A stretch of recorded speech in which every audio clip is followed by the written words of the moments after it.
Okay, this is Saturday, November 11, 2023, daily episode 2028, 2029, 20 to 30.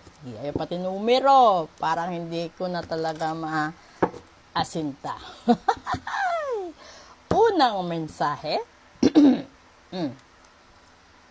vibrancy, diba? Pangalawa, good luck! O, diba? May good luck tayo ngayong Saturday. And the third one, ayun, intuitive. Yun. Diba? So, ngayon, sinasabi dito, maging mapagmatsyag ikaw. Kung ano ba vibrations mo sa araw na ito. Kasi, pinanganak ka naman na may sariling kinang, may sariling inspirasyon. All you have to do is to practice humility. Huwag ka laging selos ng selos sa kung ano ang meron sa iba, tapos wala ikaw, di ba? Kasi, ay hindi naman sabay-sabay ang swerte ng bawat isa. So, kailangan mong tanggapin na minsan, may mga tao talaga na konti lang yung effort nila, inuulan sila ng blessings. Yung sa tingin mo, parang wala silang ginagawa, pero bumabagyo ang blessings, di ba? Ito yun. They have their own light, they have their own good luck. Alam mo kasi para yung kung naglalaro ka ng dartboard, 'di ba? Kung maliit ka or pandak ka, hindi mo masyadong maasinta bigla yung bullseye or yung center dahil kailangan mo pang lumaki, kailangan mo pang mag-grow, kailangan mo pang mag-mature. And then practice makes it perfect. Diba? Lagi kang practice mo. Yung buhay mo kasi, kapag na-memorize mo na yung pasikot-sikot, kapag nahimay mo kung ano yung strength and weaknesses mo, yun yung diba yung tawag nito, yung vibrancy mo. Halimbawa, sa umaga, pagkagising mo, nagger ka. Puro negative, puro reklamo. Hanggang gabi na yan. Diba? Yun yung vibration mo. Pero kung sa umaga, pagkagising mo, napakaganda ng mood mo, napakaganda ng gising mo, diba? Parang ang gaan lang ng buong araw. At parang nakadikit ang swerte sa buhay mo. Ito yung dapat mo lang isaalang-alang. Pakinggan mo yung binubulong ng puso't isipan mo. No? Pakiramdaman mo, pagkatiwalaan mo, paniwalaan mo. Kasi, sarili mo yan eh. Huwag mong paniwalaan at pakinggan ang ibang taong taga-sulsol, mga sipsip, mga nakikialam. No? Kasi ikaw lang din yung nakakaalam, sino gusto mo, anong gusto mong kainin, sino mahal mo, sino gusto mong samahan, sino gusto mong makapiling sa buhay mo. Lahat ng tao sa paligid mo, kapatid mo at mga magulang mo, pwede silang magbigay ng suggestion at saka opinion nila. Pero pagdating sa paggawa ng desisyon mo yan. Kasi, ikaw yung ikaw yung mamumuhay, ikaw din yung magsisisi kung magkakamali ka sa mga desisyon na gawa mo. 'Di ba? So halimbawa, magbo-boyfriend ka, ililive-in mo, tapos sinabi ng magulang mo, hindi ganito ka bilis, hindi ganito ka madali na mamuhay ka ng ikaw. Isipin mo, totoo yun. Kasi una, kung hindi ka nakapagpundar ng sarili mong bahay, saan mo ititira yung mapapangasawa mo doon sa bahay ng magulang mo? O di dagdag gastusin, dagdag electricity, tubig, pagkain, etc. Diba? Hindi naman po pwede na mahal mo ang tao, isama mo, ilibin mo agad dahil mahal mo lang. Hindi. Dahil yung pagmamahal, hindi pwedeng ibayad sa electricity, sa tubig, sa internet. Hindi rin pwedeng ipambili ng pagkain sa palengke, sa grocery, at sa tiyangge.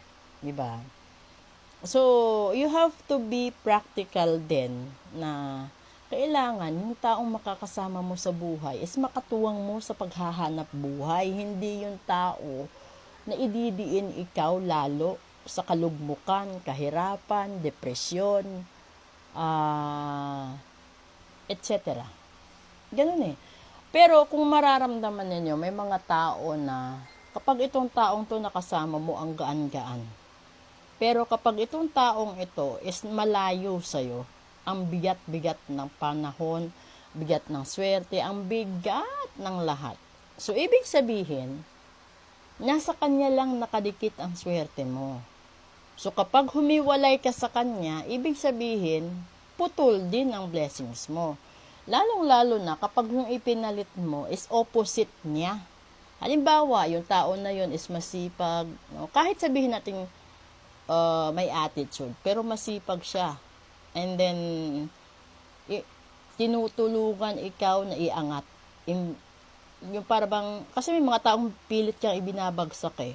Pero kapag nakadikit ka doon sa tao na positive yung outlook sa buhay, ang gaan, nagkakaroon ikaw ng magnet doon sa energy niya. So, naiaangat ka niya.